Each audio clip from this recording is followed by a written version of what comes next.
오늘은 고린도전서 말씀을 통해서 우리가 하나님의 성전이라는 의미에 대해서 함께 살펴보고 또 생각해 보면 좋겠습니다.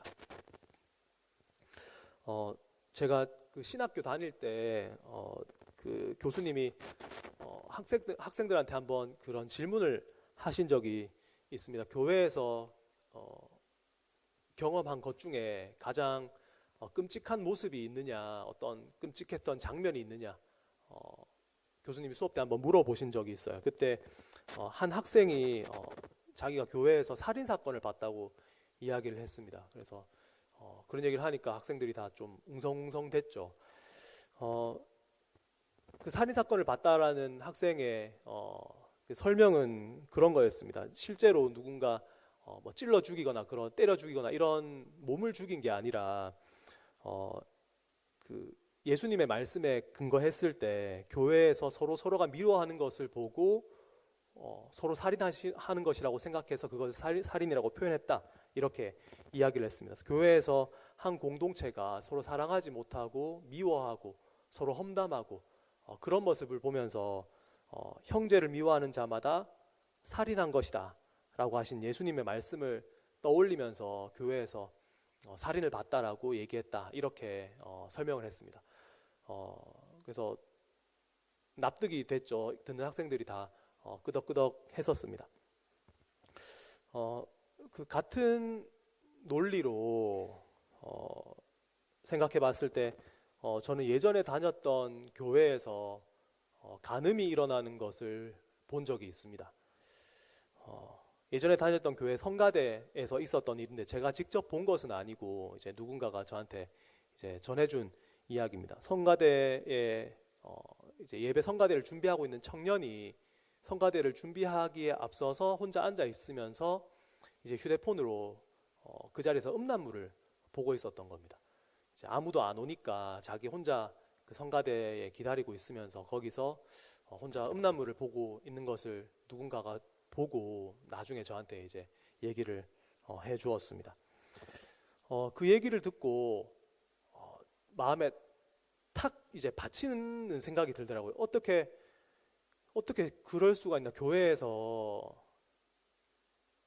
그런 걸 볼 수가 있을까? 그것도 아무것도 안 하는 것도 아니고 예배를 준비하기 위해서 성가대에 이제 앉아 있으면서 그런 걸 보고 있을 수가 있나? 그 상황을 딱 떠올려 보면서 참 역겹다. 참 이제 불쾌한 것에 앞서서 참 이제 속이 딱 받치는 느낌이 제가 들더라고요. 실제로 사람을 해치거나 이제 해쳐서 죽이거나 또는 간음하거나 하는 그런 일이 실제로 몸을 해하는 그런 일이 벌어진 것은 아니지만 예수님의 말씀에 비추어 봤을 때 방금 말씀드린 이 상황들은 교회 안에서 살인과 간음이 일어난 것이라고 해도 무방한 것 같습니다.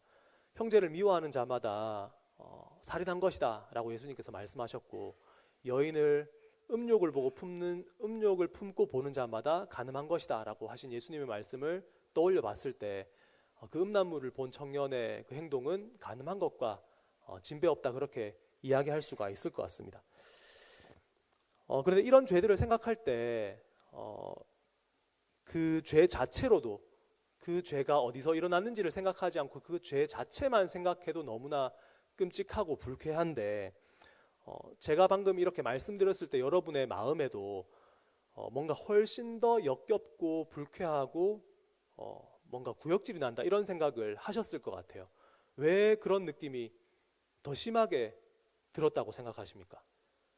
살인과 간음이 일반 사회에서 일어나도 불쾌한 것이지만 제가 말씀드린 교회에서 일어난다라고 했을 때 왜 그것이 더 불쾌하고 더럽게 여겨지는가?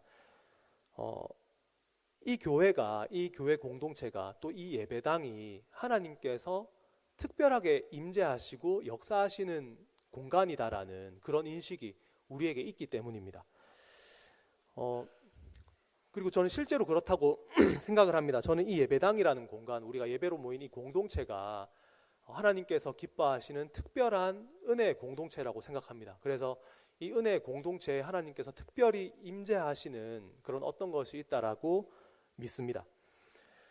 그래서 이런 자리에서 하나님께서 임재하시는 이런 자리에서 간음이나 살인이 일어난다고 했을 때 그것이 교회 밖에서 일어나는 것보다 더욱더 하나님을 모독하는 것처럼 또 모욕하는 것처럼 느껴집니다. 가장 거룩하신 분의 존전에서 그런 가장 더러운 일이 일어나게 할 수 있는가라는 생각을 하면서 우리는 특별히 교회에서 우리 자신을 더욱더 관리하고 더 정결하게 유지하도록 자신을 돌아보도록 해야 한다라고 생각을 합니다.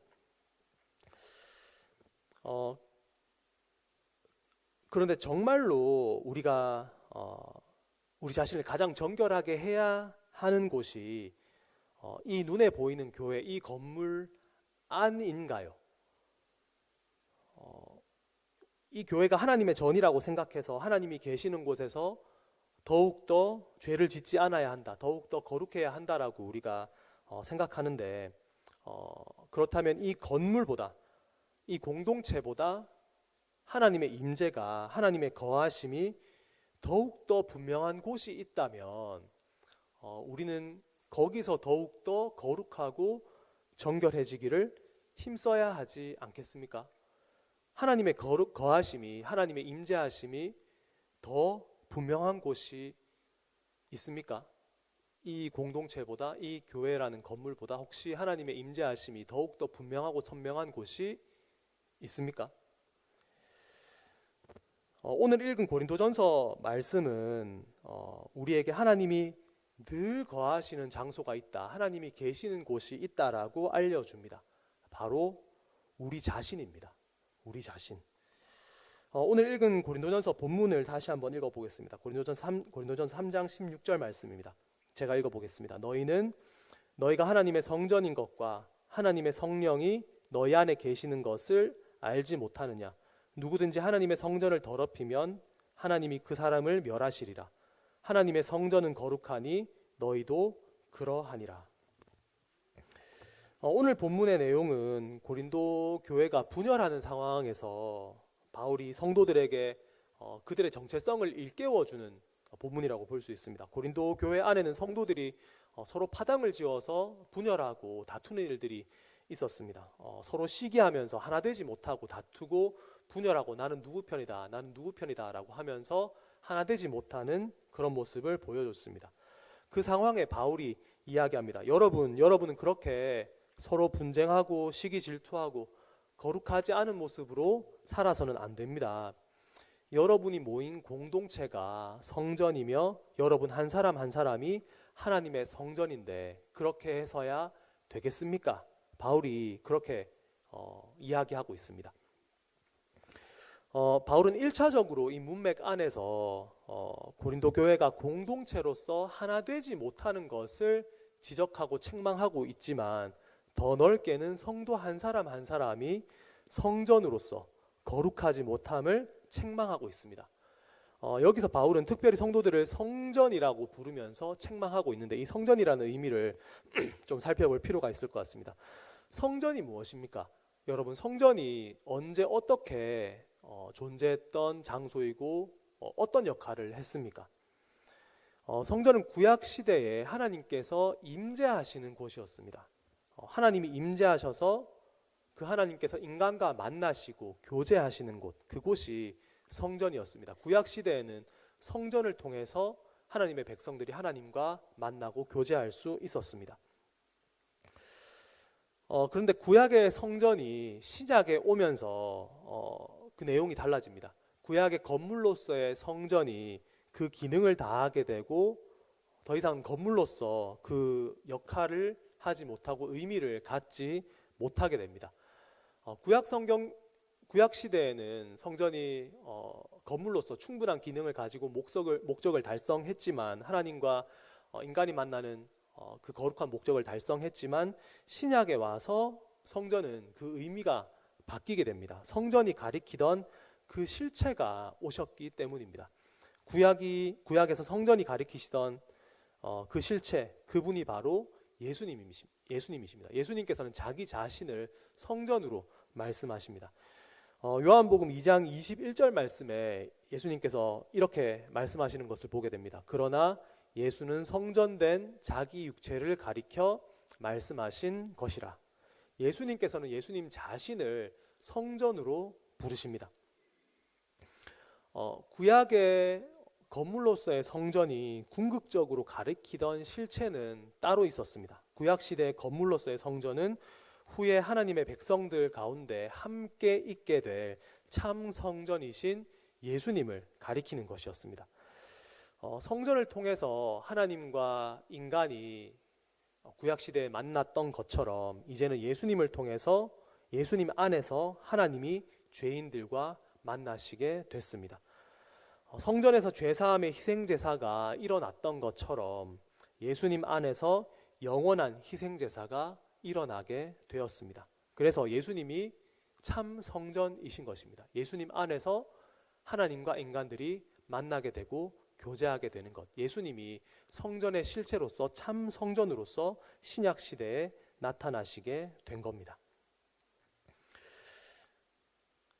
그렇게 예수님이 성전이 되신다. 그런데 오늘 본문에서는 그보다 한 걸음 더 나아갑니다. 바울은 성도들에게 너희가 하나님의 성전이다 라고 말합니다. 우리가 하나님의 성전이다. 성도가 하나님의 성전이다. 왜 우리를 성전이라고 부를까요? 왜 성도가 성전이 된다라고 말하고 있을까요? 어떻게 우리가 성전이 됩니까? 예수님이 성전이신 것은 알겠는데 우리가 성전이 된다라는 것은 그것이 어떻게 가능한가? 우리가 예수님과 연합했기 때문에 우리가 성전이 되는 겁니다. 성경은 우리가 예수님을 믿는 순간 믿음을 통해서 우리가 예수님과 연합한다라고 설명합니다. 예수님과의 연합, 그리스도와의 연합.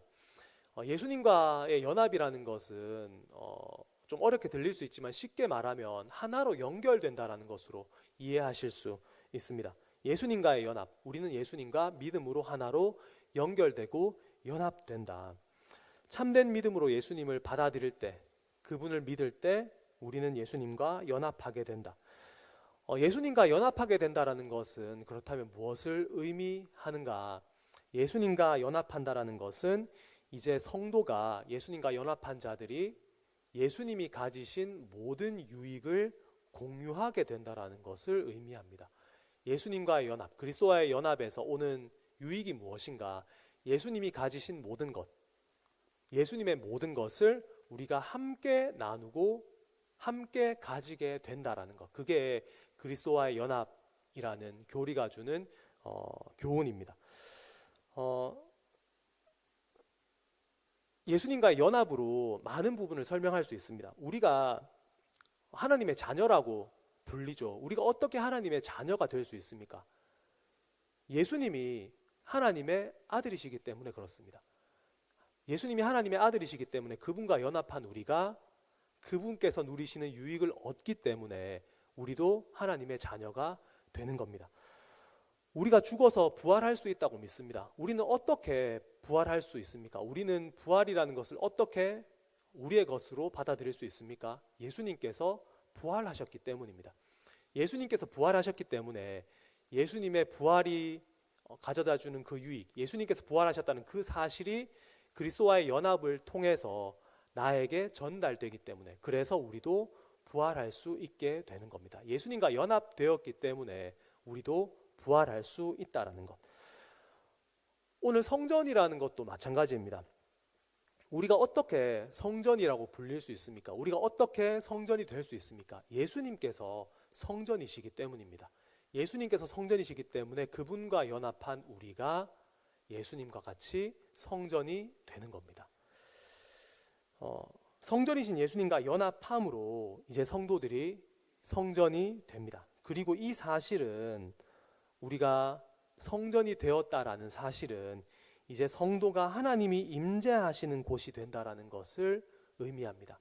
아까 전에 구약의 성전이 말하는 의미, 또 예수님이 성전이시라는 의미, 가장 중요한 것은 그 안에 하나님께서 임재하시는 것이다 라고 말씀을 드렸는데, 이제 성도가 성전이라는 의미도 마찬가지입니다. 성도 안에 이제 하나님께서 임재하시게 되는 겁니다. 특별히 오늘 본문에서는 성전인 우리가 성령 하나님께서 머무시는 거처가 된다라고 설명합니다. 내가 예수님과 연합했기 때문에 나는 이제 성전이 됩니다. 이제 성령님께서 나를 집으로 삼으시고 내 안에 거하게 되십니다. 더 이상 성도는 그저 한 개인에 그치지 않습니다. 성도는 그냥 한 개인에 지나는 것이 아니라 성령님께서 거하시는 곳, 성령님의 집, 성령님의 거처가 되는 겁니다. 우리 안에 성령님께서 집을 트시고 임재하고 거기 살고 계시게 된다라는 겁니다. 여러분, 내가 성전이다, 내가 성령님의 거처다 라고 생각하십니까? 내 안에 성령님께서 영원히 자리 잡을 터를 두고 계시다, 내 안에서 지금 살고 계시다 라고 믿습니까? 내가 하나님의 성전, 성령님의 거하시는 곳이라는 사실을 여러분이 믿고 있다면 지금 저와 여러분이라는 성전은 어떻게 관리가 되고 있습니까? 여러분 안에 계시는 성령님, 여러분을 집으로 삼아서 거처로 삼아서 살고 계신 성령님은 여러분 안에서 평안하십니까? 잘 관리된 거처에서 머물고 계십니까? 아니면 혹시 온갖 더러운 것이 가득한 쓰레기장 같은 곳에서 성령님께서 근심하며 계시지는 않습니까? 우리를 사랑하시기 때문에 성령님께서 결코 우리를 떠나시지는 않겠지만 그 거룩하신 분이 불결한 곳에서 어쩌면 마지못해 머물러 계시는 것은 아닙니까? 아까 제가 교회에서 일어난 살인사건 또 간음에 대해서 말씀을 드렸습니다. 이런 일들이 바깥 세상에서 일어나도 불쾌하고 역겨운데 교회에서 일어나는 것이 더욱더 불쾌하다. 왜? 여기에 하나님의 임재가 있다라고 우리가 믿기 때문에, 하나님의 임재가 있는 곳에서, 하나님의 집에서 그런 일들이 일어날 때 훨씬 더 역겹고 거북하고 불쾌하게 느껴집니다. 그런데 더 무서운 사실은 그 일들이, 그런 역겨운 일들이 어쩌면 지금 바로 내 안에서, 우리 안에서 일어나고 있는 일일 수 있다라는 겁니다. 교회에서 살인이 일어난다라고 했을 때 역겹고 더럽다고 느껴지십니까? 우리가 형제를 미워할 때 우리 안에서 일어나는 일이 바로 그 역겨운 일입니다. 교회 안에서 간음이 일어난다라고 했을 때 토할 것처럼 불쾌감을 느끼십니까?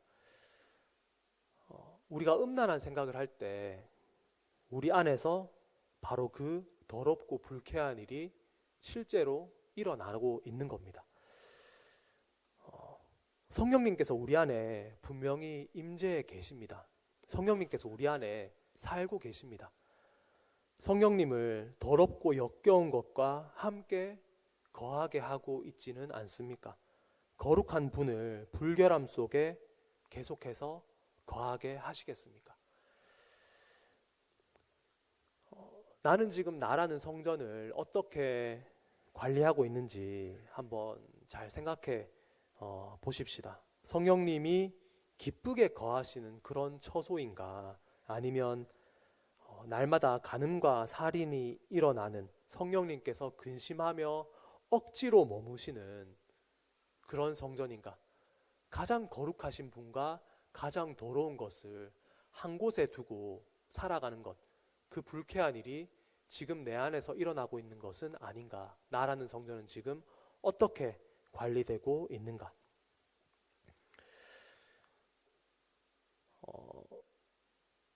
오늘도 우리라는 성전, 나라는 성전 안에서 셀 수 없이 많은 추악하고 더러운 죄악들이 오늘만 해도 많이 일어났을 겁니다.